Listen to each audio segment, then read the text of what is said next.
As one of the most interesting and engaging esports to watch today, Apex Legends has gathered a large audience for its competitive scene, with over 500,000 viewers on Twitch during the ALGS Championship Finals.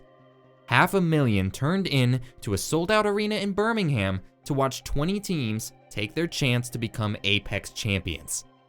With that many viewers, you may be interested in checking it out for yourself. Maybe you have a passing interest in Apex Legends and want to see what high-level play is like. Or maybe your friend can't stop screaming about TSM's historic comeback at Champs and want to find out for yourself. Whatever the reason, you turn into ALGS or another Apex tournament to check it out. ALGS royalty going up against each other right now, but FaZe, they have to try and reset. Optic are far healthier in the moment, but both ducktails are down. 1, 3, 4! Knocked with the damage! Catwalk called in, 6 squads remain. The creeping barrage from Moist knocks down Nasty. KCP in trouble as they get cleared out. You've got almost no idea who you're shooting at. It doesn't matter which team. And promptly realize you have no idea what is going on. Apex is a complicated game. 60 players on a huge map with different abilities and weapons, all going against each other in increasingly tighter playing fields. It's a recipe for mayhem, and a new viewer like yourself is going to have a hard time parsing what exactly is going on. Hi, I'm MooreOver, and I'm here to help break down the world of competitive Apex. Today, I'd like to break down the start of every match in competitive Apex, where every team starts and how they plan their movements. Today, let's talk about the art of the rotate.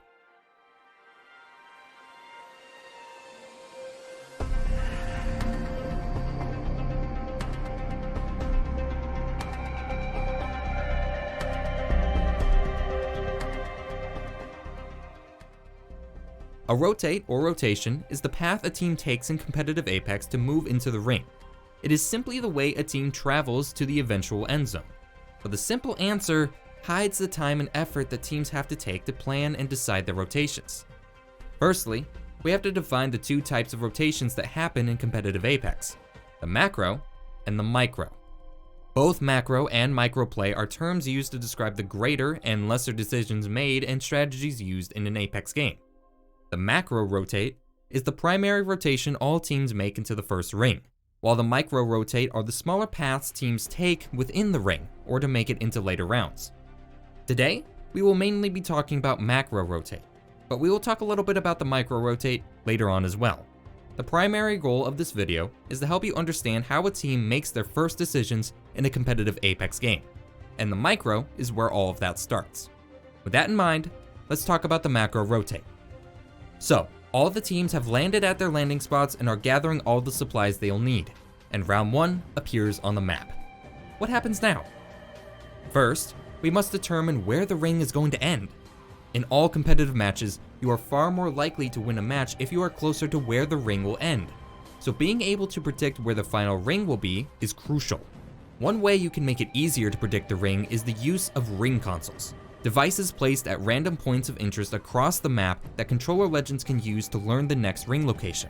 As of the making of this video, the legends capable of using the ring console are as follows: Caustic, Watson, Rampart, and Catalyst. Teams that land on a point of interest with a ring console will have an advantage over teams that don't, as they don't have the chance to better predict where the ring will end. Teams will often change their rotation and detour towards a ring console if they can't determine where the ring will end, while teams with console will often rotate faster towards the zone after making their prediction. Now, the teams have predicted where they think the ring will be. What happens next? Before any team makes their move, they must find out their priority they have to the final ring. This is known as zone priority. This is the map as players saw it at the Year 3 ALGS Championship Finals, Game 4. The ring is ending at North Pad, between two of the extended fingers leading out towards the ocean. How players will decide to play for the rest of the match is dependent on where they are given to that zone. These are the teams with high priority to the final ring. High priority teams are more likely to loot quickly and rush to get a spot inside the ring. The teams highlighted here are considered low priority to the ring. Their movement to the ring will often be behind other teams and will be late to reach any of the good spots to the final ring. Low priority teams will be a mixed bag of squads attempting a faster rotation to try and grab a decent spot, as well as teams that will take their time, craft resources and shields, all to try to take fights to make their way in later on. But what about these teams? They are considered zero priority to the ring. They are too far away to make any fast rotation, and will have to compete against multiple other squads to claim a spot anywhere within the ring. These teams will most likely understand that they are not likely to pull out a win playing it fast, and will take their time crafting, looting, and finding fights instead to gain points. Understanding a team's priority to a zone is important, as it will determine a lot of how that team will play overall, namely in the two major forms of play that you will see in Apex Competitive, Zone and Edge. The Zone playstyle prioritizes getting the best position in the ring, and the teams that play Zone will rotate faster to secure those locations. This style of play helps teams place higher overall in matches, but also struggle to acquire kills, as you will rely on picks rather than team fights. Teams that you will see often playing Zone include Moist Esports and Pulverex. On the contrary, the Edge playstyle forgoes getting a good position for pure fighting power. Teams playing Edge will stay outside or around the edge of the ring, crafting shields and supplies, and finding isolated fights, pushing their way into the ring later on. This style of play offers teams plenty of opportunities for kills, but makes getting higher placements far more difficult, with more teams to contend with in tighter lobbies. Some examples of Edge-focused teams include Alliance and Aurora. Many factors go into whether a team will play Zone or Edge, such as player comfort, team composition, and landing spots. Even a hard Edge team like Alliance will play Zone if the ring ends on them. A third playstyle, however, does exist between Zone and Edge, the Hybrid playstyle. Hybrid places no greater emphasis on Zone or Edge, and instead adapts to the situation as needed. Almost every team plays some form of Hybrid, but the best teams you'll see performing it include squads such as Dark Zero and TSM. So, the teams know where the ring will end, they've picked their playstyles, they know their priority, and are ready to move. Zone teams will move towards the ring while Edge teams will craft and find opportunities on the outside. Every team has already planned out their movements and paths ahead of time, and viewing the same teams frequently will see you watching them rotate in very similar ways. However, that doesn't mean that rotations are rigid, and things can change on a dime when a team knows what's going on around them. Opponent knowledge and map awareness can change how teams operate entirely. Knowing what's going on around them can only give a team more opportunities, such as this moment from that same Game 4 from earlier. In this scenario, the teams Pioneers and Dreamfire are fighting a contest at Mill. The team at Checkpoint, NRG, recognizes this, and takes the opportunity off drop to steal their Trident from them. I'll be a second late. Okay. I'm actually like a little sketched on how Optic just landed. We have his own. Oh my gosh. Okay, just to avoid. NRG Suite secures his team a valuable tool for their rotation right off the drop, but this doesn't stop their awareness. Landing at Down Beast is the team Optic Gaming, who at this point in ALGS Finals were at match point. One victory was all it would take for Optic to win the championship. With the zone ending in Northpad, Sweet recognizes that Optic has first priority to the best spot in the ring. Down Beast, dude, Optic might go there with no loot and win that whole LAN. So we might need to go there with nothing and just win the game. Okay. Let me know whenever I have a longbow. We can get loot later in the game from the red room. I'm ready to go. I think we probably go like instantly. Alright. That's the Northpad car. They're out here in the car, out here in the car. Let's check out. Okay, we're just gonna focus on the spot. Arm up. Are they fighting for it or no? Somewhat. Getting out. We're out. We got it. Good timing. Team to our left. We're fine. Looking out towards the finger. I don't see shit. Don't see shit on Crafter. They're top. Yeah. They're going for the building. They're going for the building. You're good. The car's no, they're in front of us. I don't know if that's on. Go to the fucking That's rocks. Go to the rocks. Go to the rocks. Go to the rocks behind us. Or yeah, play building then. I guess. I don't know. This play call and fast rotation placed NRG in the best spot in the ring, landing there faster than Optic. Optic instead took one of the red rooms next to the fingers. A fantastic spot, but not as good as NRG's. This crucial decision from NRG led to them winning Game 4, stealing victory from the matchpoint team. We need to take space here, Q. Yeah. We have. Across on the right. I'm sliding with you, Sweet. I'm swapping. Climbing up. I have height. Rising here. Rising up, please. I'm all back up. Last guys, 160 horizon. Play the height. Play the height. Bang one. Kill the bang. On me. Front one. Yeah. Let's go, baby. Go. Yeah. I'm dodging bagel. Can we take the one height? I have no wards on the height. We're chilling. I'm syringing. One might be down. Yeah, Let's no, support it. all three top left. Okay. All I three. have wall Yeah, 4%. I have wall 4%. Belling. 16-1. Can we wall across and take the There's middle one of left the on the figure? height. Yeah, they're on your right. I can't go on 100. I'm marking, I'm nading. I'm not going Batting. On me. 2v2. They're behind this wall. Okay, You I'm have the height. He's here. Almost cracked. I'm getting chased. Knocked on here. 40. I think we should have walled across to the fucking leg. It's decisions like these that define a macro rotation. Understanding the ring, the players around them, and their priority are all factors that play into a team's macro rotate. A good macro rotate can place a team in a winning position from the very start of the match, while a bad rotation will leave you struggling to survive against a stacked final ring and hungry edge teams. But to say that a team's rotation ends at the macro would be entirely false. The macro rotate is where it all starts, and how a team's entire game will move forward. But before any team can claim a victory in ALGS, they have to perform well in their micro rotates. Micro rotates are the smaller paths teams take in later rounds of a match. These rotations are short, reactionary, and made in the moment-to-moment action. Micro rotates are generally decided upon by the in-game leader, or IGL, of a team. In a game as hectic as Apex, it's important to have one person a team can follow behind whenever something as important as a micro rotate needs to be made. Does a team have to move between buildings? That's a micro rotate. Using a Valkyrie ultimate or evac tower to move across a late ring closing? Micro rotate. These later decisions are the legs that run across the floor that macro rotates set up. A lot of fundamentals that were discussed about the macro rotate still hold the same in the micro rotate. Where the ring will end, opponent knowledge, and the position and tools available to a team all still apply. However, the key difference in how micro and macro are played out is preparation. While macro can be planned well before a match begins, micro can only be used in the moment of action. No game of Apex ends in the same way, and it's up to the team to make the right call depending on the variations.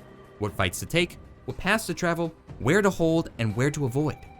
This is the bread and butter of an Apex team, and the biggest deciding factor on whether or not you will see them hold the trophy or not. Unfortunately, I am not going to be able to get into the specifics of microplay. There is simply far too much to cover, and as a viewer of Apex Competitive, I am not at all qualified to tell you the ins and outs. If you are interested in learning more about the micro rotate and all forms of macro and micro play in competitive Apex, I highly suggest checking out the streams of competitive players. It's not uncommon to see a pro review or watch competitive matches and comment on them. It's a great way to learn more. Instead of going into detail of micro rotates and micro plays in general, let's show an example from the Year 3 ALGS Championships, where TSM won in 8 games in match point format. TSM was the eventual winner of this ALGS LAN, but the start of Game 8 wasn't looking like it would be a happy outcome for them. They land late to their POI and loot slower than the team normally does. On top of that, they land without a ring console. Without the knowledge of where round 2 will be, they have to guess where the zone will end.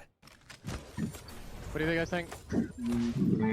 I have an evac. I think it's Thunderwatch. I think it's Thunderwatch, but yeah, we can go there for now and just look. We can High Point does have a beacon. We gotta see where command goes. One member of TSM Verholz, makes the correct guess and points out that Thunderwatch is where the zone would end. Without enough information to make the call, however, TSM's IGL, Imperial Hal, decides to hold out a closer building, just in case the zone ends nearby. After a short amount of time, however, they all realize that all the teams coming in their direction are eventually rotating away from them. With the team in agreement, Hal calls for everybody to go north, to wrap around the north side of the map to hold out a spot at the edge of the ring, near the high point side of Spider Caves. Spiders. Yeah, they're doing spiders. Okay, let's. I think we should maybe. I think we should just craft. Wait, let's craft. We need to craft digis, and then we need to go go to fucking zone. Thunderwatch. Okay. Yep. Someone might be over here. Like North Pad might rotate this way for a crafter. I don't know if that was them in the car. This macro call was what saved their game.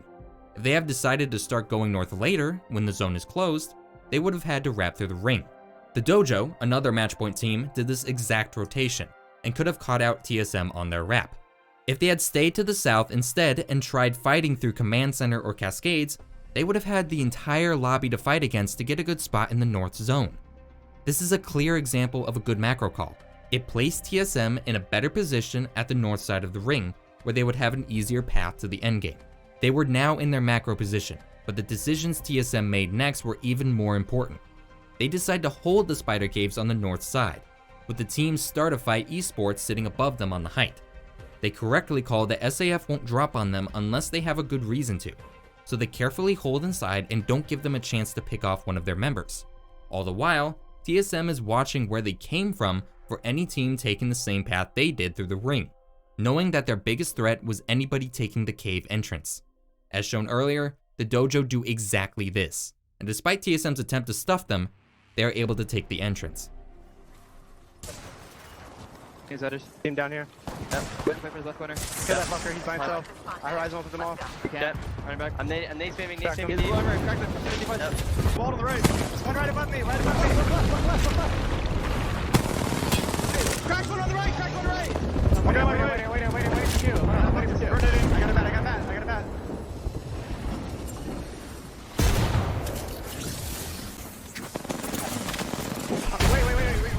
There's only one. Come back. Yep. Come back. Just play back. Watch our back. Don't watch our back. I have nowhere bats. I have one. Evan, watch our back. Jordan, look at me. Okay. Look at these guys. I have no bats. Now, TSM is in a rough position. They need to get through Dojo to get into zone, but they have the height advantage. Suddenly, a smart macro play is looking like a setup for an early exit. This is where the micro comes in. You don't have tower, right? No, it's at 45. Won't have it. Come over here, Evan. Stop watching our back. Yep. We have to kill these guys.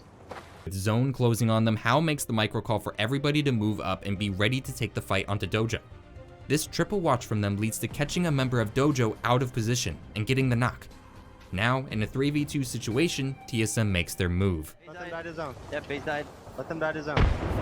Enemy, you're by yourself. Do we have Island nades? open. Do we have nades? Yes, play. Somebody else spot, please. Sorry. They're playing for these kills. Watch the nade. Yep. Come in, bring that. Take the cue. Rising.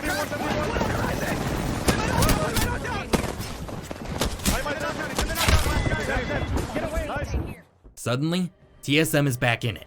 With Dojo out of the way, they have the entire cave side to themselves, with every other team fighting on the south side of ring. Only one team, Blackhand, is holding the other side of North Zone, and with SAF above them, all they had to do was bide their time. Hao makes the rotate call to hold near the box ahead of them on ring close, and that they will need to wait to see what move SAF makes before moving. This patience rewards them, as SAF decides to Valkylt away, giving TSM the chance to move up and clear the entire north side for themselves. Look at zone. That's safe. We play for that. We have to get Do you that. understand? We play for that. Wait. Yep. Height also might come to that. They're gonna have to Valkyl. Our objective is to make sure we get this spot, okay? We have to stop Hype from getting it. That's our problem. I'm gonna smoke our side off when we do that. We just have to save it. Okay. We're gonna have to catwalk to this spot, I think, Evan. Okay? To where? To the box. Yeah. Box. Check out that area. Get rid of the wall. Yeah. They Valkylt. They're going for the spot. We gotta go. Yep. We gotta win this fight, boys. Yeah. Turn it in.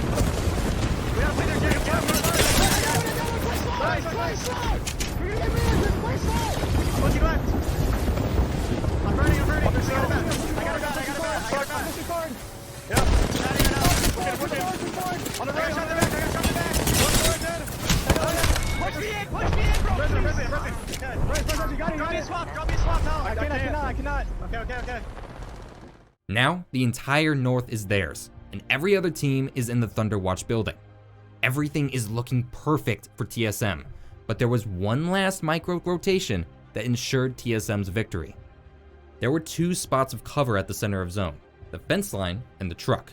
Both would offer TSM a safe area to pressure the south teams, but only one of them offered a game-winning position. We can play here on the left, actually. We can play here on the left. Should I play by myself? No, I think you're smoking. We cross left side here. Okay. The fence.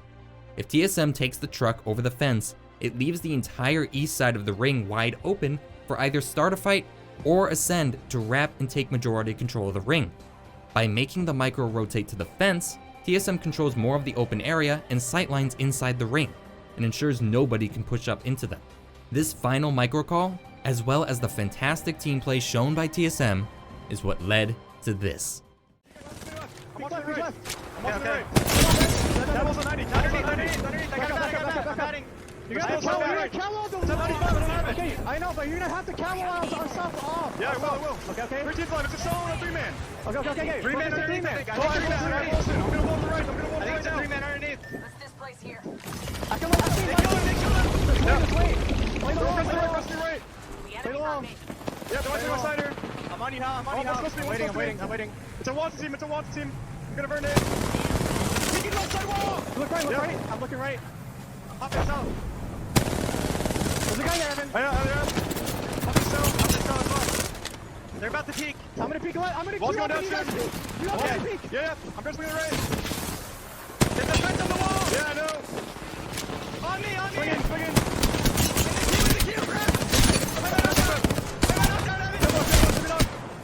Let me do. Play my knockdown, please.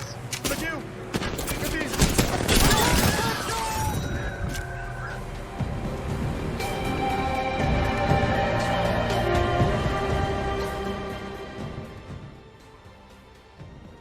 I hope this breakdown helped you better understand the importance of macro and micro play, and the knowledge and skill that it takes to make something as simple as a rotation happen effectively in competitive Apex. If there is any other facet of Apex competitive that you'd like broken down, let me know in the comments. Otherwise, this has been MooreOver. Have a lovely day.